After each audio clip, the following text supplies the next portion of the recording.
Alaihi Wasallam menyebutkan khairukum man ta'allamal Qur'ana wa 'allamahu. Kata Rasulullah, sebaik-baik kalian wahai umat manusia adalah orang yang mempelajari Al-Qur'an dan mengajarkannya. Bukan sekedar mempelajari tapi mengajarkan Al-Qur'an.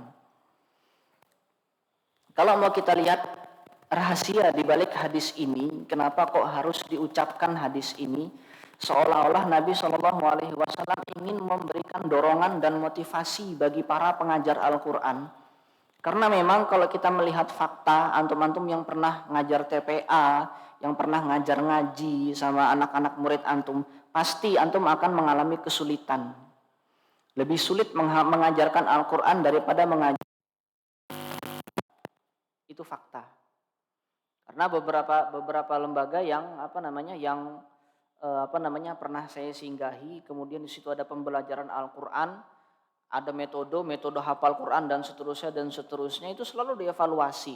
Dan ketika mengevaluasi metode tersebut pasti ada saja kendala, ini ada anak yang kesulitan, ini ada anak yang tidak bisa menangkap metodenya dan seterusnya.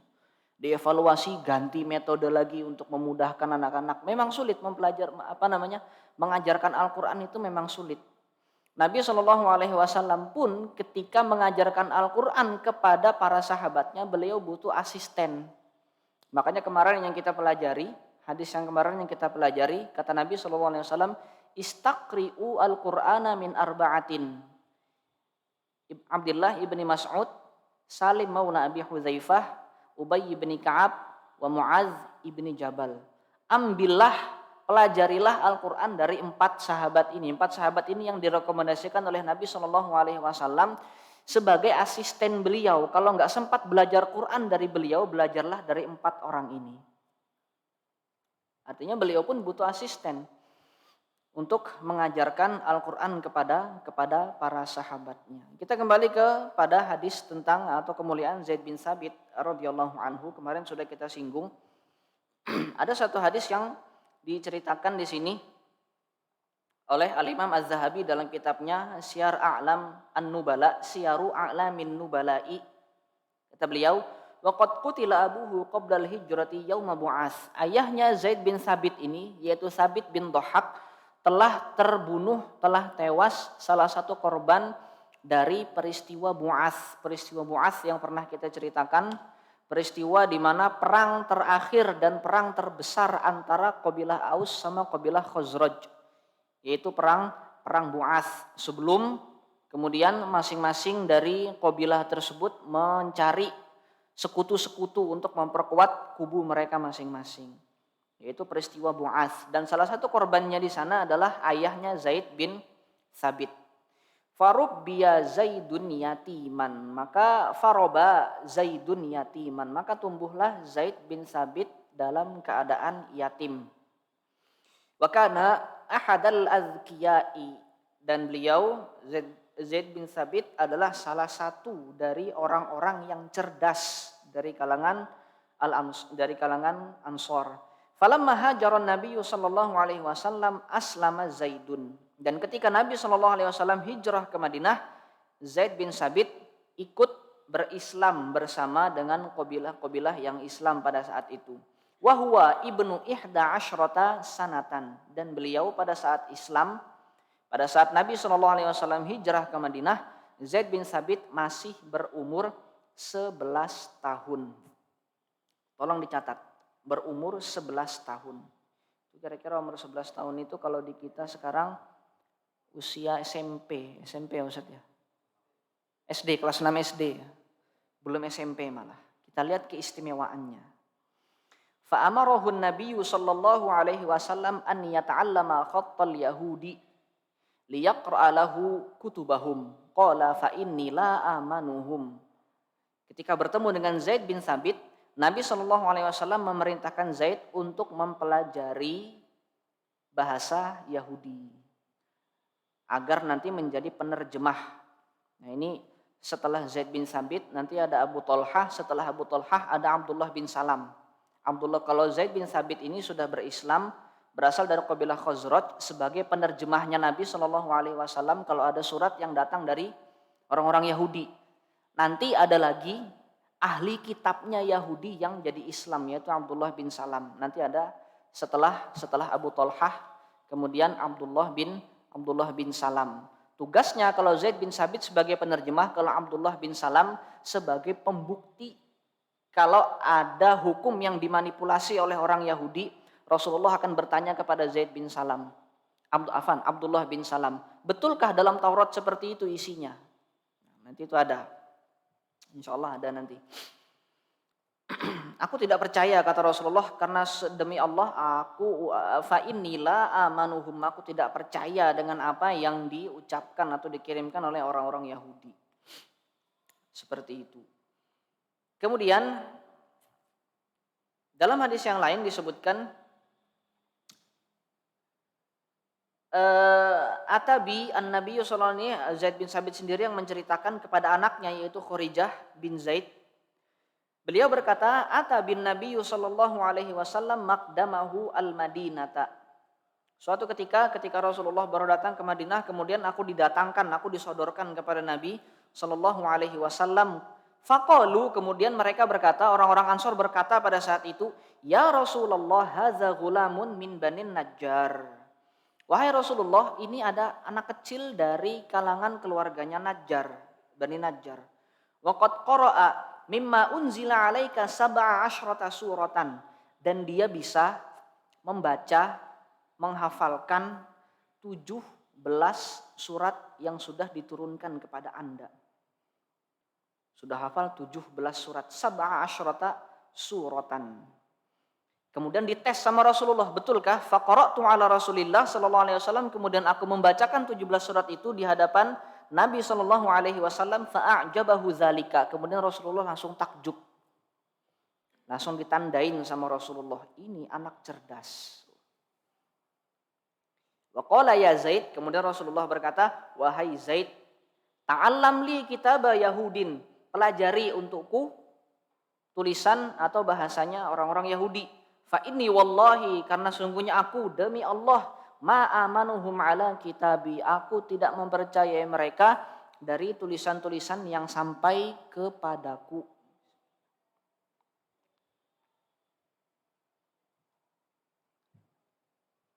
Kita lihat bagaimana cerdasnya Zaid bin Sabit radhiyallahu anhu. Salah satu keistimewaan yang diberikan oleh Allah kepada Zaid bin Sabit adalah otaknya yang cerdas. Kita teruskan hadisnya. Qala fata'allamtuhu. Kemudian aku mempelajarinya. Aku melakukan apa yang diperintahkan oleh Nabi sallallahu alaihi wasallam. Fama madali nisfu syahrin hatta hazaftuhu. Tidak lewat setengah bulan sampai aku bisa menguasainya. Kata Zaid bin Sabit, hazaftuhu, menguasai, bukan sekedar bisa bahasa Yahudi. Menguasai, kata Zaid bin Sabit, tidak lebih dari setengah bulan. Dalam riwayat yang lain disebutkan secara jelas, sab'ata asyara yauman, 17 hari. Sekitar 17 hari. Dalam waktu 17 hari, atau kira-kira nggak sampai jangankan sekitar setengah bulan aja, nggak sampai 1 bulan sudah mampu menguasai bahasa Yahudi.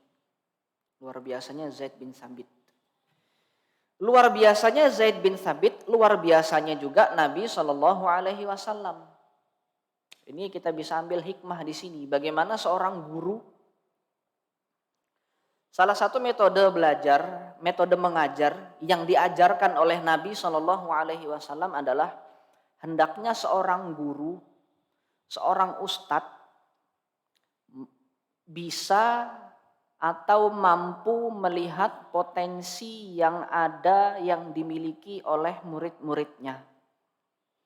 Kalau dia bisa melihat potensi tersebut, ketika dia menemukan potensi tersebut ada dalam diri muridnya, tumbuhkan potensi itu. Potensi apapun yang dimiliki muridnya, selama potensinya bukan potensi yang, selama bakatnya bukan bakat yang terlarang. Kalau bakatnya bakat nyanyi gitu, nggak usah ditumbuhkan.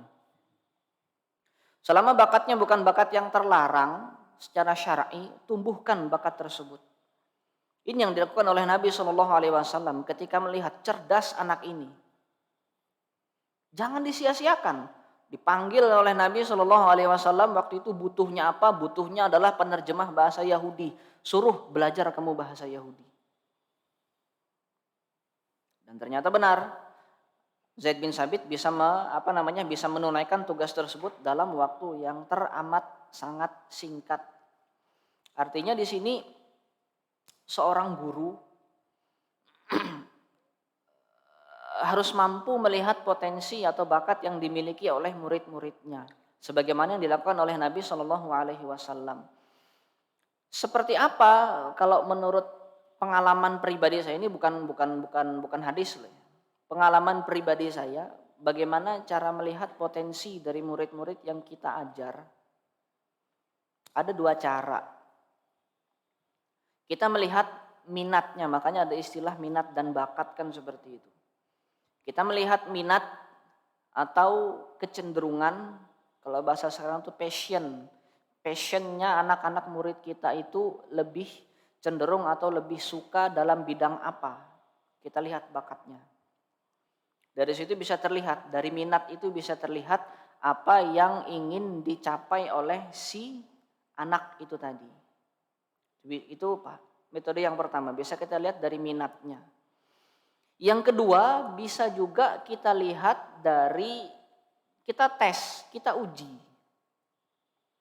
Kita uji dengan melontarkan beberapa pelajaran atau beberapa kalau di sekolah-sekolah kita ini kan banyak ya pelajaran dalam satu semester itu pelajarannya macam-macam, bercampur-campur ini semua. Tidak mungkin anak-anak itu bisa menguasai semua pelajarannya. Tapi kalau kita melihat bakat dari anak tersebut, pasti ada satu atau dua pelajaran di mana dia mudah mendapatkan pelajaran itu. Meskipun dia nggak suka dengan pelajaran itu. Seperti Zaid bin Sabit. Dalam waktu, karena memang bakatnya ada di situ. Potensinya ada dalam penguasaan bahasa. Rasulullah sudah paham itu melalui jalan wahyu. Sudah dikabarkan sama Allah. Rasulullah sudah paham bakatnya Zaid ada di situ. Dalam waktu teramat sangat singkat beliau bisa mempelajari apa yang diminta oleh Nabi Shallallahu Alaihi Wasallam. Seperti itu ketika kita mengajarkan, misalkan kita mengajarkan ilmu tafsir. Ilmu tafsir kok susah sekali ini, nggak masuk-masuk, diajarin sekarang besok lupa lagi, diajarin sekarang besok lupa lagi. Tes ilmu yang lain. Ilmu apa? Usul fikih, masih susah juga. Tes ilmu yang lain, ketika dapat ilmu nahwu, nah kok cepat ya nangkapnya anak ini. Berarti bakatnya ada di situ. Meskipun dia nggak suka dengan ilmu nahwu. Tapi ketika kita tes, kemudian dia cepat menangkap, depan sini kalau. Cepat menangkap dan kemudian dia dengan begitu mudah bisa menguasai ilmu yang kita ajarkan tersebut, berarti bakatnya ada di situ. Tumbuhkan bakatnya. Jangan sampai disia-siakan. Ini salah satu hikmah yang bisa kita pelajari, bahwasanya salah satu metode mengajar yang diajarkan oleh Nabi Shallallahu Alaihi Wasallam adalah dengan menumbuhkan bakat dari murid-murid yang kita ajari. Allahu a'lam bishawab. Masih banyak kalau di dalam kitab Syiar A'lam Nubala masih banyak hadis-hadis yang disebutkan yang berbicara tentang kemuliaan atau manaqibnya Zaid bin Sabit radhiyallahu anhu. Tapi dalam hadis yang diriwayatkan oleh Imam Bukhari hanya menyebutkan satu hadis saja. Beliau Nabi SAW berkata, diriwayatkan dari jalur Anas bin Malik radhiyallahu anhu, Rasulullah berkata, jama'al Qur'anu alana. Bukan Rasulullah yang berkata, tapi Anas bin Malik radhiyallahu anhu yang berkata, jama'al Qur'ana ala ahdin Nabi sallallahu alaihi wasallam arba'atun kulluhum minal ansor. Di masa Nabi sallallahu alaihi wasallam ada 4 orang yang mampu mengumpulkan Al-Qur'an. Keempat-empatnya itu berasal dari kalangan Ansor. Yang pertama adalah Ubay bin Ka'ab, sudah jelas kemarin. Kemudian Mu'adz bin Jabal, juga sudah jelas kemarin, hadisnya juga sudah sesuai. Yang ketiga ada Abu Zaid. Nah ini orang yang berbeda.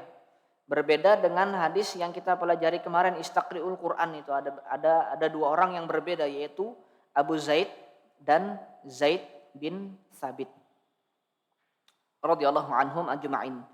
Qultu li Anas, kemudian aku bertanya kepada Anas, Qatadah bertanya kepada Anas bin Malik, man Abu Zaid? Abu Zaid ini siapa? Karena memang kurang populer. Abu Zaid ini kurang populer di kalangan, bahkan seorang Qatadah pun nggak kenal siapa itu Abu Zaid. Dijawab oleh Anas bin Malik, beliau adalah salah satu dari paman-pamanku.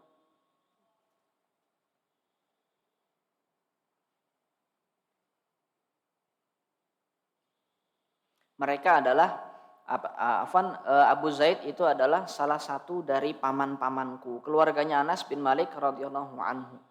Jadi dalam hadis ini ada tambahan. Kalau kemarin disebutkan ada 4 orang yang yang direkomendasikan oleh Nabi Shallallahu Alaihi Wasallam untuk mempelajari Quran dari mereka.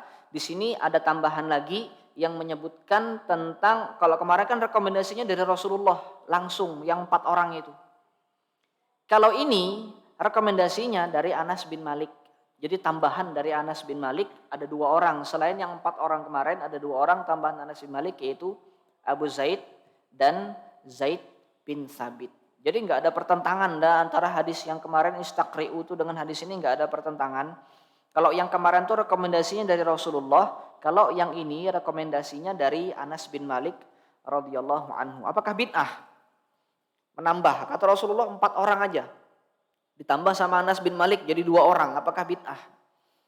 Ya enggak. Ya berarti kan tambahan guru, tambahan ahli ilmu. Depan sini. Tambahan ahli ilmu. Kalau enggak cukup belajar dari yang 4 orang itu, ada lagi tambahan 2 orang, yaitu Abu Zaid dan Zaid bin Thabit. Allahu a'lam bissawab. Kita lanjut. Demikian tadi sekilas atau sekelumit tentang kemuliaan yang dimiliki oleh Zaid bin Thabit radhiyallahu anhu. Kita lanjutkan dengan kemuliaan atau manaqibnya Abi Thalhah radhiyallahu anhu. Abu Thalhah, bukan Thalhah bin Ubaidillah. Berbeda antara Abu Thalhah dengan Thalhah. Beda. Kalau Thalhah bin Ubaidillah itu salah satu dari 10 sahabat yang dijamin akan masuk surga. Al-Ashar al-Mubasysyarin bil Jannah. Kalau Abu Thalhah ini bapak tirinya Anas bin Malik.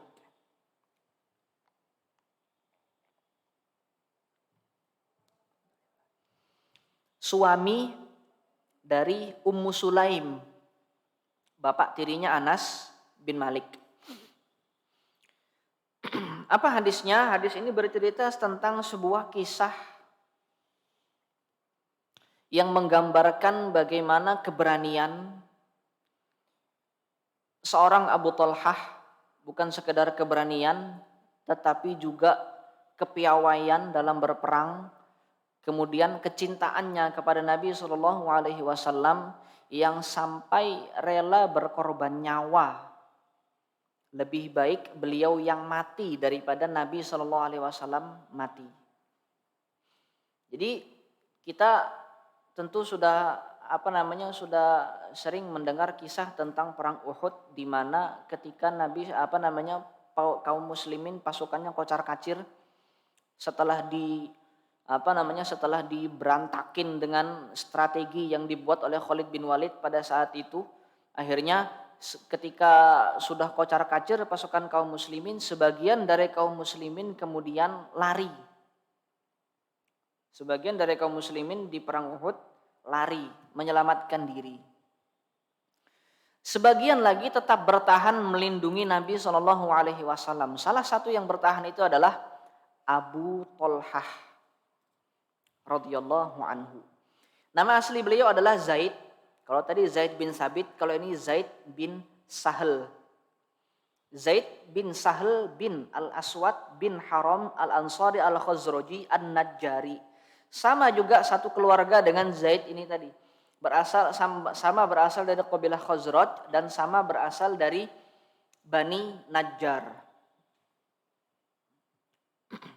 Kisahnya seperti apa? Kisahnya diceritakan sendiri oleh anak tirinya, yaitu Anas bin Malik radhiyallahu anhu. Beliau berkata, "Lamma kana yauma Uhudin in hazaman nasu 'anin Nabi sallallahu alaihi wasallam." Ketika terjadi perang Uhud, umat manusia atau pasukan muslim pada saat itu mundur. sudah dibikin kocar-kacir dengan strategi Khalid bin Walid seperti yang saya katakan tadi. Banyak yang kemudian kabur dari medan perang, tapi ada juga yang bertahan. Salah satu yang bertahan adalah Abu Talhah. Kemudian disambung, wa Abu Talhata baina yadayin Nabi sallallahu alaihi wasallam. Tetapi Abu Talhah berada di antara Nabi sallallahu alaihi wasallam. Apa yang dilakukan oleh Abu Talhah? Mujawwibun bihi alaihi bihajafatin lahu, yang menamengi memperisai, melindungi dirinya Nabi Shallallahu Alaihi Wasallam dengan tamengnya di tangannya itu bihajafatin, dengan tameng seadanya, tameng bihajafa. Pokoknya apa yang didapat di sekitar itu, namanya juga sudah kocar-kacir kan medan perang.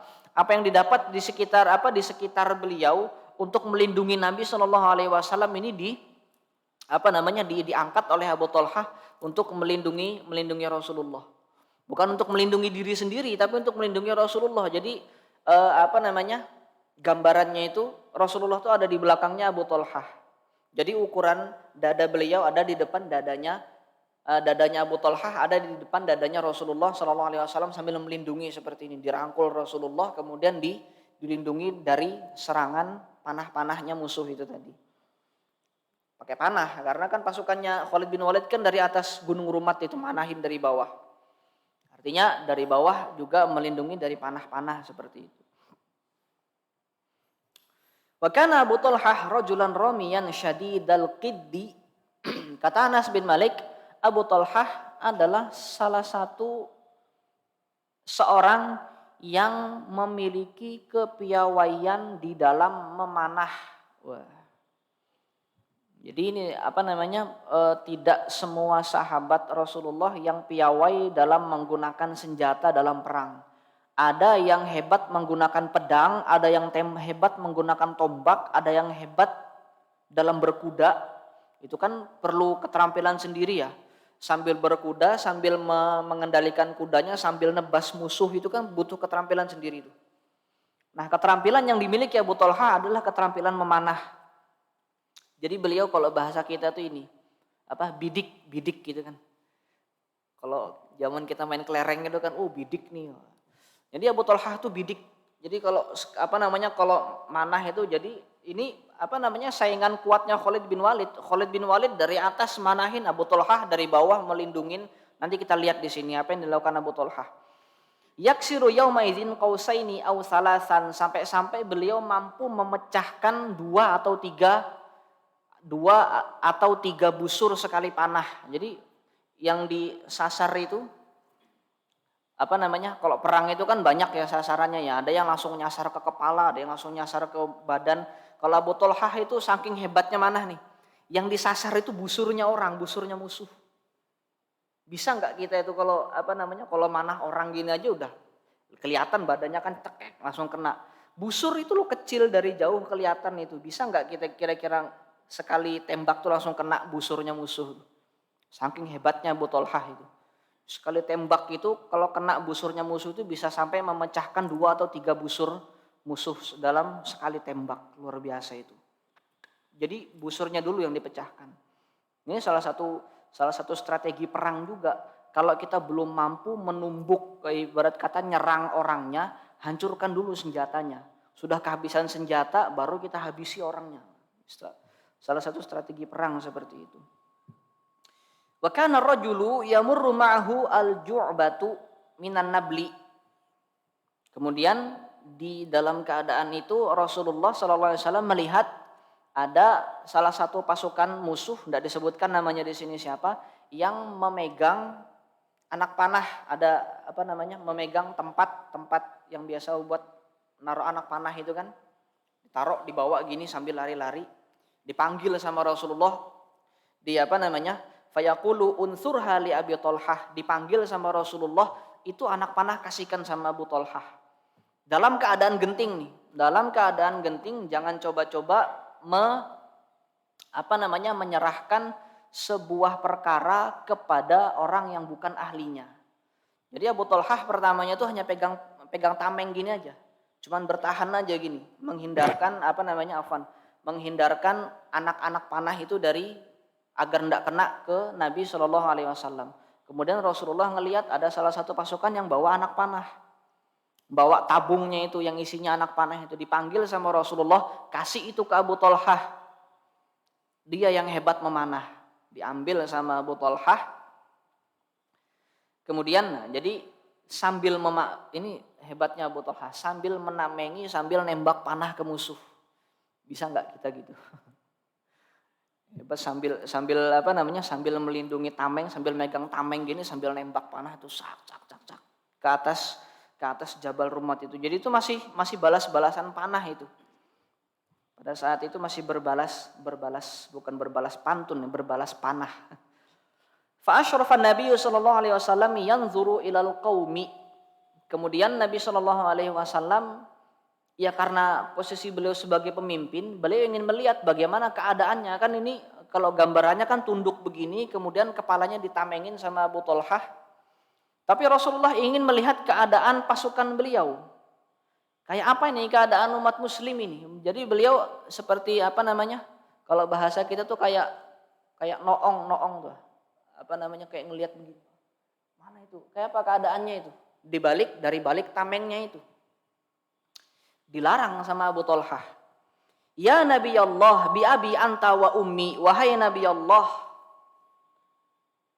aku ingin mengganti engkau dengan mengganti ibu dan bapakku dengan engkau. Itu kan yang kemarin sudah pernah kita bahas, kalimat bi abi anta wa ummi, dengan ayahku dan dengan ibuku. Maksudnya aku ingin mengganti ayah dan ibuku kepada engkau. Saking cintanya kepada Rasulullah, lebih cinta bahkan daripada kepada ayah dan ibunya sendiri.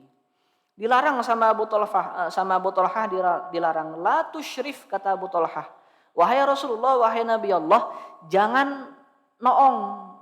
Bahasa kita kan jangan noong, jangan ngelirik ke situ. Yusibuka sahmun min sihamil qaumi, nanti antum bisa kena itu.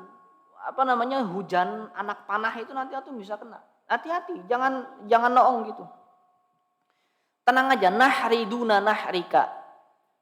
Nahr itu ada yang menerjemahkan dada, bisa juga diterjemahkan ini leher nih, nahar. Makanya ungkapan di dalam bahasa Arab menyembelih itu bisa diungkapkan dengan naharo yanharu. Fasholli li surat Al-Kautsar kan seperti itu. Inna a'tainakal kautsar fasholli li rabbika wanhar. Sembelihlah. Kata-kata nahar itu karena kenapa disembelih disebut dengan nahar? Karena yang disembelih itu adalah urat yang ada di sini, yang ada di kerongkongan ini. Jadi itu. Yang maksudnya saking dekatnya. Tenang Rasulullah, kerongkonganku ada di sebelah kerongkonganmu. Dadaku ada di sebelah dadamu. Tenang wahai Rasulullah. Enggak usah nolong ke atas, enggak usah ngeliat-liat ke atas, nanti bisa kena panah.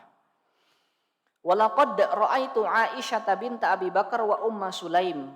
Dan aku kata Abu Thalhah, aku sudah melihat bagaimana Aisyah bintu Abu Bakar beserta Ummu Sulaim, wa innahuma lamushammiratani ara khadama suqihima tunqizani alqiraba ala mutunihima tufrighanihi fi afwahil qaumi thumma tarji'ani fatamla'aniha thumma taji'ani fatufrighanihi fi afwahil qaumi. Jadi Rasul Abu Thalhah menyampaikan kepada Rasulullah taqaddam ya Amir. Jangan melihat wahai Rasulullah, sesungguhnya aku sudah melihat itu. Lihat bagaimana ibunda Aisyah dan Ummu Sulaim sampai lamushammirotani, sampai syammir itu gini nih, tashmir itu. Dalam bahasa Arab yang namanya tashmir itu seperti ini. Syammir wajib menggulung sebagai sebuah ungkapan yang menggambarkan sangat bersungguh-sungguh gitu. Biasa kan kita kalau mau kelahi kan gitu. Wah, ikam kah? Mau ikam kah? Gitu, gulung-gulung gitu kan. Sini ikam lah gitu. Jadi menunjukkan sikap bersungguh-sungguh di dalam melakukan sesuatu itu adalah dengan menggulung lengan baju seperti ini. Itu yang dilihat oleh Itu yang dilihat oleh Abu Thalhah, bagaimana Ibunda Aisyah dan Ummu Sulaim melakukan tashmir ini tadi sampai aku bisa melihat betis mereka berdua. Saking tergopoh-gopohnya itu. Nah, biasanya kan kalau ibu-ibu, mohon maaf ya, kalau ibu-ibu kan kalau tergopoh-gopoh kan sampai ngangkat roknya gitu kan ya. Itu saking gentingnya pada saat itu, keadaannya sampai tergopoh-gopohnya. Apa yang dilakukan oleh Ibunda Aisyah dan Ummu Sulaim? Memberikan minum kepada pasukan yang ketika itu sedang kelelahan, sedang terancam nyawanya di situ. Ibunda Aisyah dengan Ummu Sulaim mengambilkan minum, ambil air dari dari bejananya itu namanya kirbah itu tadi. Kemudian ambil dari sumurnya, kemudian diminumkan satu persatu itu. Satu persatu diminumkan, satu persatu seperti itu. Ini kita sedang bersungguh-sungguh ini. Sudah jaga nyawa Anda. Saya lindungin Anda, saya tembakin itu musuh dari situ. Yang ibu-ibunya, yang perempuannya memberikan logistik. Bagian mereka kan seperti itu biasanya. Kalau dalam peperangan itu kan biasanya kaum wanita itu bagian logistik. Mereka yang memberikan makanan, memberikan minuman kepada pasukan-pasukan itu. Ini kita sedang genting ini. Hati-hati, jaga nyawa Anda. Karena kalau pemimpin yang kena, berantakan sudah pasukan, kan gitu.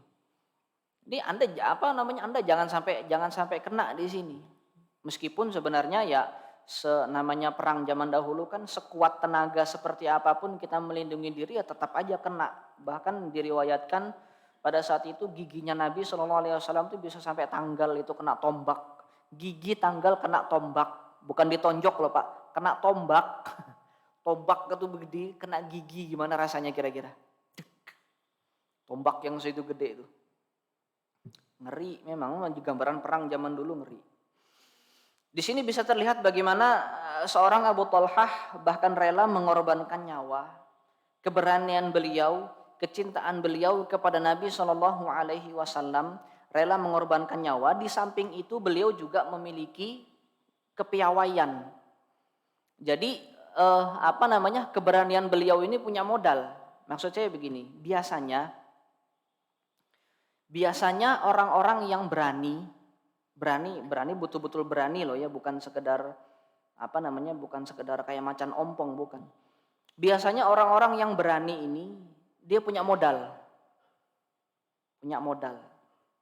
Anggaplah contoh, ketemu preman misalkan.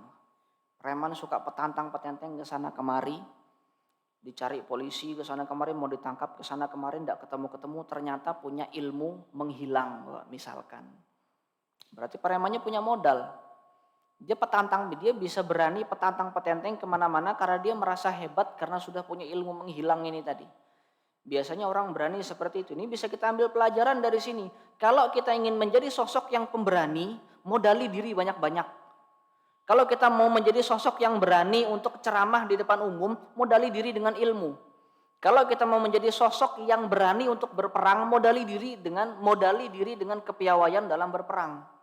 Kalau mau menjadi sosok yang pemberani dengan jin, ya modali diri dengan pengetahuan tentang jin. Bagaimana sih jin itu seperti ini, kok kalau ketemu sama jin bisa berdebar-debar, bisa takut gitu. Kalau mau jadi berani sama jin, modali diri dengan pengetahuan tentang jin. Pelajari seperti itu. Jadi keberanian itu butuh modal. Seringkali orang-orang yang berani itu memang mereka memiliki modal untuk tampil. Mereka memiliki modal, mereka memiliki bekal untuk tampil. Berani dalam hal apa? Berarti harus belajar ilmunya dulu. Berani dalam hal itu berarti harus belajar ilmunya dulu dan seterusnya. Inilah yang kemudian bisa salah satu pelajaran yang bisa kita ambil seperti Abu Thalhah. Beliau sampai berani menjadi tameng hidupnya Nabi SAW karena beliau punya modal untuk memanah. Punya kelebihan di dalam memanah. Jadi tidak hanya melindungi Rasulullah tetapi beliau juga sambil membalas tembakan panahnya dari musuh-musuhnya itu. Terakhir di sini kata beliau, walaqad waqa'a as-sayfu min yadi Abi Thalhah imma marrataini wa imma salasan. Pada saat itu pedangnya Abu Thalhah itu jatuh berulang kali, 2 kali, bahkan sampai 3 kali terjatuh sampai pedangnya itu. Ada ulama yang menafsirkan jatuhnya pedangnya itu karena beliau ngantuk ngantuk. Namanya perang kan, perang kelelahan, tapi saking cintanya sama Rasulullah sampai beliau rela menahan ngantuknya itu sampai ketidur gini, pedangnya jatuh plek, diambil lagi. Habis itu ketidur lagi gini plek, diambil lagi sambil namengin sambil pokoknya banyak kegiatannya itu. Satu orang itu melakukan banyak kegiatan demi melindungi nyawanya Nabi sallallahu alaihi wasallam. Allahu a'lam bishawab. Mudah-mudahan apa yang kita pelajari malam hari ini bermanfaat dan mudah-mudahan apa yang kita pelajari malam hari ini diberkahi oleh Allah Subhanahu wa taala. Kita tutup dengan doa kafaratul majlis. Subhanakallahumma wa bihamdik asyhadu an la ilaha illa anta astaghfiruka wa atubu ilaik. Sallallahu ala nabiyyina Muhammadin wa ala alihi wa ashabihi ajma'in. Assalamualaikum warahmatullahi wabarakatuh.